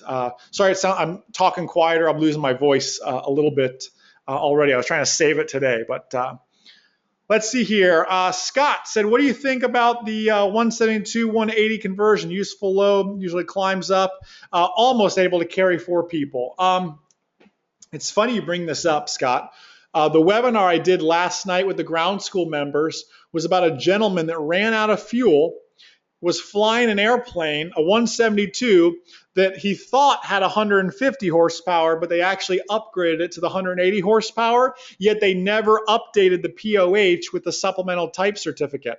So for 8 years, everybody was flight planning based on the fuel burn of a 150 horsepower engine, yet they were really burning the fuel of a 180 horsepower engine, and somebody had fuel exhaustion because of it. Now, there's more factors into it than that. So it's funny you brought that up. I like it, assuming obviously it's properly documented. It's still not quite a true four-place. If you want to make when I say a true four-place plane, I'm talking 4 people, average people, and full fuel. That's how I define, can I really take 4 people? Because if I'm taking 4 people, I want to go somewhere. I mean, you can take 4 people with half tanks, average people again, and go buzz around town and sightsee. But you can't take 4 people on a long cross country with full fuel, no chance. If you want to go that route, excuse me, I would just step up and look for what's called a 172 XP. There's not many of them made. I want to say they went up to 210 horsepower. I may be speaking out of terms. Cool airplane, but there's not a lot of them. You go on controller right now, there might only be 5 or 6. They're hard to come across because people like them so much. They might as well just be a 182. They have more horsepower than some older 182s do. So look in that route. It's a 172 airframe still, but that's all good with that. Cool. Just reading some more of this. Geez, James said a Dallas T hanger is $475 to $650 a month. Maybe I should keep my mouth shut, complaining about my $300 a month. I was sad about that, but holy smokes, if I was paying $650 a month, I'd be really upset. But again, you need you got to be hangered, and like James D said, you need that Tanis heater up north too. Another reason you just got to be hangered. I mean, a heated hangar would be really nice up north. I learned a whole lot about flying up north when I was up in Michigan with Uncle Larry, teaching me all about heating airplanes. We had to like plow the taxiway or the little lip to get out of the hangar. It was a lot of work just to go flying. Tough stuff. Still catching up on questions here. Still catching up on, somebody said they pay $75 a month in northern Indiana. I need to move to that airport. That's kind of like my stuff. James C says he was on a waiting list, by the way, for 3 years before he got a hangar. Guys, if you plan on buying an airplane in the near future, you need to start making some phone calls and getting on a waiting list if there is a waiting list. Seriously. Serious stuff. Just continuing to see these. Jeff said, is anybody else having issues accessing VREF? Jeff, just make sure you're logged into your AOPA account. That'd be my only tip. You do have to be logged in to your AOPA online membership to access it. That way, you can't just go to vref.com, Jeff. You got to go to VREF through AOPA. So if you Google AOPA VREF or AOPA valuation calculator, it'll come up, and they kind of show it that way. Jack said, what about buying a damaged airplane and repairing it? Jack, again, I don't know your background. If you are an A&P or IA, mechanic, and that's in your wheelhouse, absolutely go for it. I had this conversation with Russ at Oshkosh, and he said, listen, Jason, I'm kind of looking for a handyman special. I want an ugly airplane that scares people away, that needs a little bit of work, because I've got the time and the experience to put in that little bit of work and the knowledge to do it. And that's great. If we're talking certified airplanes, though, Jack, you're going to have to be an A&P with an IA to sign off on it, or an IA and you just do your own sign off. So just something to think about with that. I'm not opposed to it, but just something to think about here. Hey, Devin. Devin's question said, what about speed? The longer the trip, the more speed counts, especially when there's a headwind, which there will statistically be more than half the flying time. No, you're right about that. Even though an extra 10 or 20 knots of true airspeed will only save a few minutes on average trip, I bet that most pilots would put speed pretty high, if not top on the list. How important is speed when choosing an airplane? What a great insight, Devin, because I think you're right. I think speed is the thing most people put on top of the list. And sometimes when people put speed at the top of the list, they end up hurting themselves because I'll be honest with you guys, and I'll always be real with you. There might be people on this webinar that's wallets might exceed their flying ability. Jamie and Larry and those guys are probably smiling right now because they know what I'm getting at. There are people out there that will buy way too much airplane for themselves. They look out and they go, what's the fastest four-place airplane? They go, oh man, that Cessna 400 TTX looks really sweet. Or man, that Lancer looks really fast. And they buy an airplane that goes 210 knots, yet their brain is still only flying 110 knots. You're very blessed to have the wallet to afford that airplane, but you need to find and harness the skill power to fly it. I'm all about buying a fast airplane, but you got to have the skill set to back it up. And I'm not pointing fingers at anybody. I'm just putting a general statement out there. And I'm sure I stepped on some toes and I ruffled some feathers tonight, and I apologize for that, but I'll always be real with you guys. So speed is not top of my list anymore, Devin. It used to be.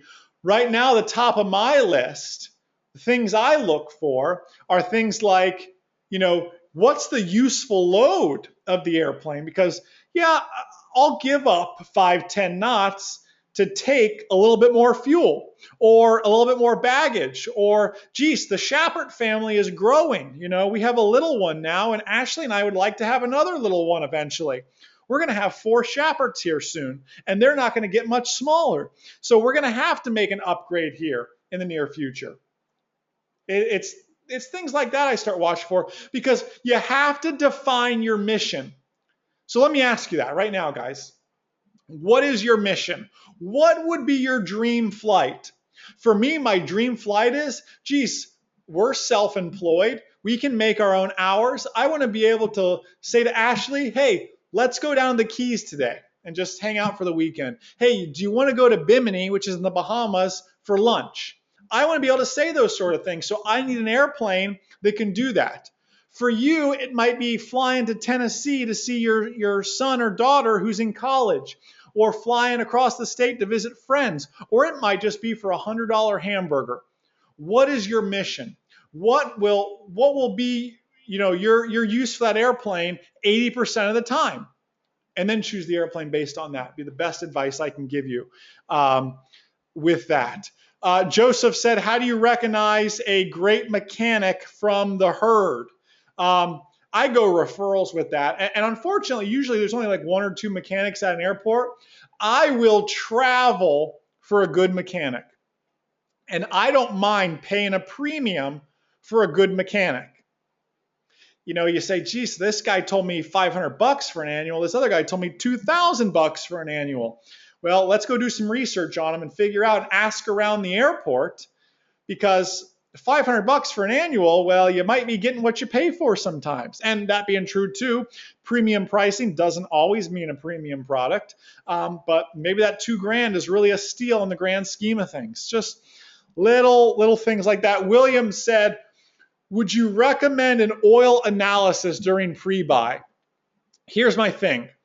I actually I don't want to say I would not, because it only costs you $20, but here's the truth about an oil analysis. You can't just go get one oil analysis and draw a conclusion, because it's going to come back and it's going to say, William, there's metal in that oil. And you're going to say, oh, geez, that engine is breaking apart. It's not going to make it. That's a bad deal. But you know what? Sometimes a little bit of metal is normal for an engine.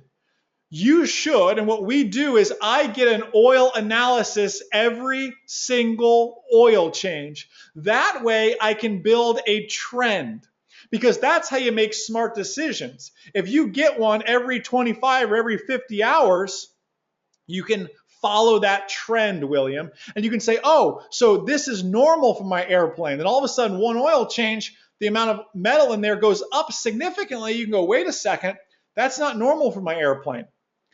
And now you can start drawing some conclusions. But you can't draw a conclusion from one oil sample. It might just be normal. You need to build the trend. So if you do the pre-buy, do the oil analysis, and if you end up buying the airplane, great, you've started the trend. And now you can do it again the next time.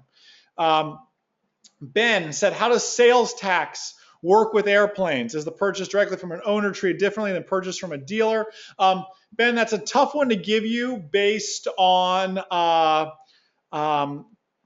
sales tax for your state. There is sales tax in the state of Florida, and you will have to pay that tax on your aircraft purchase and everything else. So trust me, they'll find you. They're very, very good at that. There is sales tax. It depends. It's a state-to-state type thing, but yes, sales tax certainly could and would apply in your if it applies in your state with that. So let's see here. Jack said, "What is the most important thing to not be damaged in order to?" I mean, talking about like what would be damage that I wouldn't worry about too much. Listen, I worry about damage to those wings. Is what I really worry about, Jack. Because if someone was to hit a wing, it's the shock that goes through all those ribs that I worry about. And I worry about that wing spar and things like that. Those are the wing damage, man. Fuel bladders. There's so much in there. Gosh, and prop strikes are the other big ones I really, really look at with that. So that's that. Jason asked about leasebacks. Again, that's not my wheelhouse. Maybe Jamie can step in and help you out with that. Jason's question came in at 9:30. Jamie. So there's a ton of questions. I apologize. I will. I'm getting through all these here for you guys, though. Let's see. Just kind of reading through some of these. Very, very. Tony brought up a great point. He found his airplane at Sun and Fun. Gosh, Sun and Fun and Oshkosh are great spots to find airplanes. Very, very good stuff here. I see a few people are asking about leaseback type stuff. Jamie, would you be available to unmute you again and talk about leasebacks for half a second? Because there's a bunch of questions on a leaseback. So Jamie, give me 1 second. I'm gonna unmute you here if that's okay. Let's see, Jamie, can you hear me still? Or can I hear you still? I love being unmuted. Yeah, I got. Yep, you're good now, Jamie. Again, there's a bunch of leaseback questions. I know you're feverishly typing away over there. Could you just give your 120 seconds of words of wisdom on leasebacks? I know it's something you're kind of going through right now. Yeah, I actually lease a 172 to a club that I also happen to be a member of the club. The big thing to know when you're leasing back in a club environment, and is that the question, or is it more of an FBO thing? Well, there's leasing back. There was leasing back to a flight school, and then there's just general lease back type stuff. So just cover it all if you can, real quick. You know, you're entering into a contract with somebody, whether it's a flight school or whether it's a flying club. So you want to make sure that contract is something you can live with. You are probably going to be responsible for the maintenance on it, which carries some significant costs. But if you price it correctly and you have use rules in how the aircraft gets used and how often it gets used and the oil changes and all that sort of thing, you can actually do quite well with it. Maybe not break even in all cases, but it would certainly defray cost. As I said, I lease a Cessna 172 back to a club that I'm a member of. It's a good deal for everybody all around. I make no attempt to make a profit on that, but I have access to the airplane, which I really like. I don't have to pay all the other costs, and it really does allow me to have and pardon me for saying this, but it gives me the joy of being able to share that airplane with a group of other people that might not have been able to get access to one otherwise. Mm-hmm. And, you know, maybe I'm a little weird about this, but like Jason, I have a real affinity for aviation. I really, truly love it. And being able to share that is part of the kick for me. It's not just the flying. It's being able to do it as well. One of the things you want to take care of whenever you enter into a leaseback agreement is the understanding that while you own the aircraft and have responsibility, other people will be using it. It will not be maintained necessarily the way you want it to be unless that's part of the agreement. Mm-hmm. And I'll give you an example. In the 172 I lease back to the club, it's part of the agreement that that airplane will be washed a minimum of once a month, and that after every flight, the dead bugs will be wiped off the leading edges and the windscreen. Mm-hmm. Now, that might seem like a really odd thing to put in there, But that means that everybody that flies that plane by contract is going to be looking it over after every flight. Everybody is starting to treat that airplane as if they're a part owner of it. The likelihood of it being well maintained and people reporting problems before they become big problems is much better in that. Oh, I happen to think it's a great option to lease back. If you can do it, do it. awesome. Great, great words of wisdom, Jamie. I figured that'd be easier to have you say that rather than reply to each and every one of those. So great option with that. Jamie, I'll throw you back on mute, and if anything comes up, I'll unmute you again. I appreciate it, my friend. I'm here for you. Cool. Thanks, guys. And I appreciate, geez, Jamie, Matt, Scott. I know you guys are all on East Coast time. I know it's getting late. I appreciate you guys sticking in here. If any of you guys have to head out, I see Uncle Larry already dipped out. If you guys have to dip out, please feel free to do so. Attendees, same goes for you guys if you have to head out. But I will get all these questions here for you. I am that dedicated to you guys. Jason said, what's the benefit of dual engine over a single engine, multi-engine, single engine? It There's an old joke that says, the engine quits in a multi-engine airplane. Where does the one engine get you to? And the punchline is to the scene of the crash. Because oftentimes that single engine in high density altitude situations doesn't do you a whole lot of good in that case. Think of it this way: multi-engine airplane, twice as much fuel burn, twice as much maintenance. Just take all your numbers and double them, my friend. It's not cheap. You go multi-engine because you need the useful load. You're not doing multi-engine for speed, because go check out the speed of a Piper Seminole or even a Cessna 310, and I can show you a comparable single engine airplane if speed is your thing, that would burn less gas and be less maintenance. But they do offer usually significantly a lot more useful load in that department. So let's see, just reading some more. Would you spend the money for, this is from Patrick, would you spend the money for more airplane than you would need on a day-to-day basis? Think $100 hamburgers versus having the plane that fits your family's travel needs. Thinking about 182 versus 172, Dakota versus Archer, VFR pilot now 90% through IFR. I want family of four travel. So Patrick, geez, that's a tough question. I mean, you talk about just putzing around for the $100 hamburger, but you said, Patrick, your real dream, your real mission is to take the family flying. Well, you're not going to take the whole family flying, because if you have young kids like I do, those kids are just going to get bigger and bigger, and you're going to outgrow that 172. But maybe you have a 182 mind, but a 172 budget right now. Maybe you get the 172, fly it for a year or two, build up some more experience. You can take the kids flying while they're little, and then upgrade the 182 when the opportunity arises, and hopefully, break even on that 172 or that Archer, and then or profit and use some of that profit to take action on that 182. So. Certainly very good stuff with that here. Let's see. Continuing to read these. There's my buddy Steve. Whew, Steve, we need to revisit our conversation again. He said he built a 45 by 50 hangar for 110,000 in Newport Richey. So 300 a month is cheap, but still, that's not too terribly bad. I mean, expensive area to be in for sure, but very, very cool. Thomas said hangars at home airport can be $1,000 a month. Tie downs $350. Holy smokes! Crazy, crazy stuff. Just continuing to read some of these here. How accurate is VREF, says Michael. It's pretty decent. There's really not a lot on the market. There's been a few I've seen come and go to try to compete with it, but it's really been the authority with that. So I like it.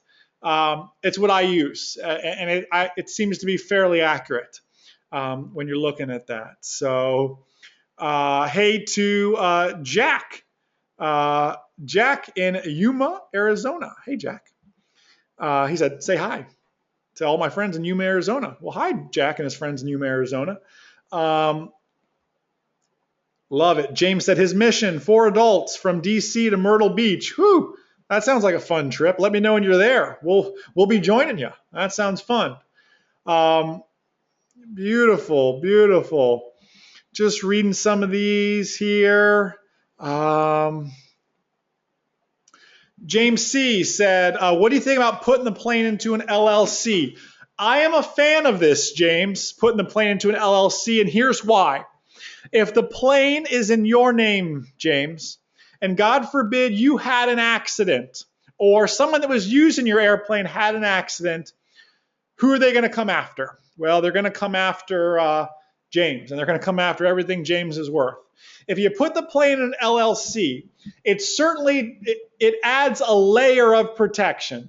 Any crafty lawyer can, poke holes in it and find a way around it, but at least add some layer of protection that LLC does, James. So yes, put the airplane in an LLC from a tax standpoint, but more importantly, from a protection standpoint. What's the average price, Juan wants to know, of a major overhaul for a 172? I bought 7159 Quebec fresh off an engine overhaul. He spent $20,000 to have it done. And boy, was I ever thankful. So I got a brand spanking new zero-time engine, and it looks the part still to this day because we baby it. It's only got, 150 hours on it since I bought it. We've been flying it quite a bit, though. So is it important to know how many hours until since major overhaul and the cost of that service? Oh, yep, same kind of thing. Sorry, I just read that question twice here. Continuing down here. JD, I haven't seen a service quite like that. I don't know how that would go over from an insurance standpoint. Just reading some of these. You guys are so smart with some of your stuff here. I'm kind of wrapping it up with questions. Guys, if I, Jason M said, which 172 is the best bang for your buck? Any years to avoid? I like the Lima model, the Mike model, the November model. If I was going to go do like what Jamie Beckett did and lease back a 172 to start a flying club, really I'd be looking at Mike and November models. Those, first off, they were probably the most produced, and obviously they're best sellers, and they're just good airplanes. A November or a Mike model, good 172. They got the standard 6-pack. It is they really worked out all the kinks in the 172 in the Mike and the November models. And I don't know what Jamie's models are, but I see just typed in there 1977 172 November model. Yeah, just like we're talking about. I mean, we're on the same page, and we're telepathically talking to each other here. Just kind of continuing these. Jeff asks, are radial engines more maintenance than horizontally opposed? Absolutely. They are. I would bet, I'm not a radial expert, but I would bet by a multiple of at least 2 or 3 times, no doubt. Robert says, thanks for your time. Well, thank you for hanging out with us, Robert. I greatly appreciate that. Let's see. Jack said, how about buying an airplane from another country? Well, it's funny you say that. Normally, it's the other way around. Normally, oops, let me get back to this, sorry. Normally, it's the other way around. Normally, they'll come here, buy airplanes, and take them to another country. It's very hard because you got to do the pre-buy. You got to hire a ferry pilot. There's a lot to do. I mean, there's something said of buying an airplane within a 500 nautical mile radius to you that you can go check out and see it firsthand.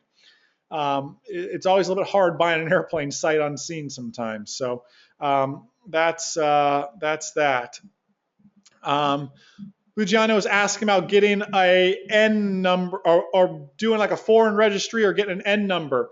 An N number, my friend, if you have an FAA certificate and an N number airplane, I can fly anywhere with the exception of like China and, Iraq and no fly zones. But with an N number and an FAA certificate, I can fly anywhere. Flip that on its head, you go get a, EASA or Transport Canada type plane, and you start running into some different limitations in different countries. It depends on the country. So N number is going to be the way to go with that if you're talking foreign stuff with that. Thanks, Steve, from Goodyear, Arizona. Appreciate that. Russ said radials are more work. They have a heck of a vibration and use more oil. Yeah, I mean, if you look at any radial airplane, and is the Yak, Russ, is that a radial engine? I think so. They've always got a drip pan underneath them because they're always dripping oil. Jason said, I'm going to get an instrument rating. Do you recommend learning first in a steam gauge and learning later in G1000? Yes and no. So Jason, if I could do it perfectly, I would have you do your private certificate. Now it's already done, so it doesn't help you any. But I would do your private certificate in a steam gauge, round gauge airplane, and then do your instrument in a G1000. That would be the best way to go about it, in my personal professional opinion. Is the best way to go about it. G1000, man, it's a beautiful, beautiful thing. So. Julio says, great job, like what you're doing, love it. Well, thank you so much. Jason said, started in G1000, then went to Steam and finished that way. Interesting. Yeah, I mean, so you got your private and Steam, now switch back to G1000 for instrument. It increases situational awareness so much, my friend. It's great stuff. Guys, I'm at the end of my question list. If I missed your question, now is your time to type it again or copy and paste it, because I'm about to say, give the classic "Good Pilots Always Learn and See Ya" line here in just a bit. So listen, any questions you guys have, listen, you have my email, my personal email, jason@MzeroA.com. You have Jamie Beckett's email. You got my friend David's email. You're in touch with AOPA Insurance. You have such great resources at your fingertips, guys. Just beautiful, beautiful stuff at your fingertips here. Those of you who took action on this groundschoolacademy.com, you're going to have personal interaction with myself. Each and every week, we're going to talk on webinars like this, and we're going to talk back and forth, and I'm going to be your accountability partner. I'm going to say to you, hey, Russ, how's that written test coming? You know, hey, Luke, how's that check ride coming? Have you done this? You know, and be your accountability partner, because you need an accountability partner. You need a flight coach. You need a mentor in that. So it's spot on stuff. I'm going to answer these few questions here, then we're out of here, guys. Last few questions. Joseph said, what are your thoughts about Mike Bush's reliability-centered maintenance? Listen, Mike Bush, I think, is a genius in the aviation maintenance field. I love what he does. He does like the MzeroA.com of maintenance in a way. I mean, he is a cool dude. He is certainly the authority when it comes to maintenance stuff, and I love reading his column. Every month. He's a very, very smart guy and very well respected in the industry, and I'm on board with what he has to say. Bunch of thank yous coming in. Bunch of that was awesomes from Juan and everybody else coming in. Robert, hey, my buddy Robert. Robert, of course, just send me an email. I'll hook you up, my friend. Probably not tonight. I'm at the studio now. I'm going to head home and go to bed. So I'll do it first thing in the morning, but send me an email, Robert. I'll take action on that for you. Tommy said, what about the old Blanca Vikings with wood wings? He's an A&P private pilot. Tommy, I love the Blanca Super Viking. I love a Blanca Super Viking that's based in Arizona, though. I don't love a Blanca Super Viking in Florida. So by all means, it's a great airplane, but buy one that's been kept in the desert, or keep it. I don't know where you're based at, Tommy. So if you're based anywhere that it's humid, that Blanca is not going to do well in that humidity. That is such a cool airplane, but it's got a wooden wing, and it does not. It's like a guitar. It doesn't play nice all the time with humidity, but the humidity has to be just right. It can't be too dry, like a guitar. A nice acoustic guitar, they have humidifiers for, because you have to get the humidity just right. Now in Florida, we don't have that issue too much. But it's certainly something to think about with the old wooden wing with that. So Scott asked an interesting question. He said, what is a good per seat full fuel useful load? I've never thought of it like that. Dividing it up basically, okay, how much could each person weigh if I had full fuel, per seat? I've never thought of it like that, Scott. That's such an interesting question. I've always just kind of thought about it with, okay, with full fuel, I have 700 pounds useful load, and I'll divide that by 4. I guess that's probably how you're getting that number there. So I don't have a good number to know that, Scott. Obviously, I have to do some comparison, but ultimately, it's not my opinion regardless. It's what works for you, Scott. Maybe you're a 250-pound bodybuilder. I don't know. So maybe you need more useful load. Maybe you're just an average 5'9" guy. I don't know, Scott. So it's going to depend on you a lot with that. So that's my opinion. James H, you are absolutely right with that, and I appreciate you catching that just by the words that have been spoken. Let's see here, Elizabeth. She said you mentioned purchasing a 172 or 150 prior to 1972 because of the six-pack instrumentation. What is the earliest model for a Piper PA-28? Oh, I don't know that one. I know for the 150s it was 1975 or 1974. Jamie Beckett might know that one too because he's flying it. Oh, that's a 152, so that's different. I don't know that answer. That's going to take a little research on your part. And the research could be as simple, Elizabeth, as, okay, let's go on controller. Let's look at Cherokee 140s and let's sort by year and let's look at the oldest ones and let's go through the pictures and look at the instrument panel. It might be as simple as that, going, oh, the 67 model has it, but the 62 model doesn't. And then interpolate between the two and kind of figure it out. So I don't know that answer. I'm more of a Cessna guy than a Piper guy, and not because I have anything against Piper, but I've owned Cessna aircraft more so. Darren, the question was, about the PA-28s, if when they went to the standard six-pack. Darren said his 1966 had a shotgun panel, but he redid it. So you can't always go by year. Good point, Darren. You could see Darren's listed on controller, and he changed it. And that's another thing. Darren, roughly how much did that cost you? Oh my goodness, my good friend Ed. Hey, Ed.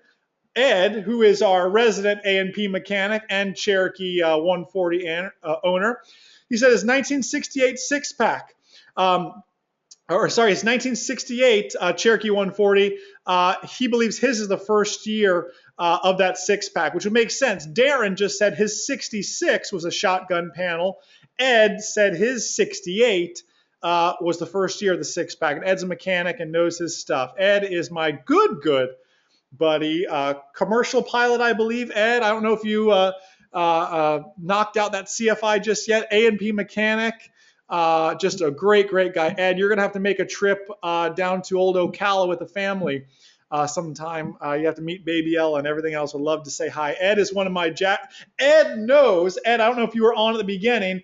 Ed knows the gym I'm talking about when I reference buying 512 Romeo. In fact, Ed was there when I purchased 512 Romeo. A very good friend that I've known for quite some time with that. So cool stuff, guys. Listen, guys. I believe that's all the questions. If you have another question, email me, jason@MzeroA.com, or let me show Jamie's information again so you guys can see. Oops, there you go. There's Jamie's information. Email Jamie. You can go to MzeroA.com and just hit the Ask Jason a Question or Ask Us a Question link as well there. If I missed a question or anything like that, I apologize. So listen, guys, you guys are just such a huge blessing to myself, my beautiful wife, Ashley, our gorgeous daughter, Ella, this great team here at MzeroA.com. I really mean it when I say you guys are the reason we get up so early, stay up so late, do all the crazy things we do. Well, we do it for you guys to help make you safer, smarter pilots. If there's anything at all we can help out with helping reach that mission of keeping you a safe, smart pilot, please don't hesitate to reach out. Guys, enjoy the rest of your night, and most importantly, remember that a good pilot is always learning. Have a great night, guys. See ya.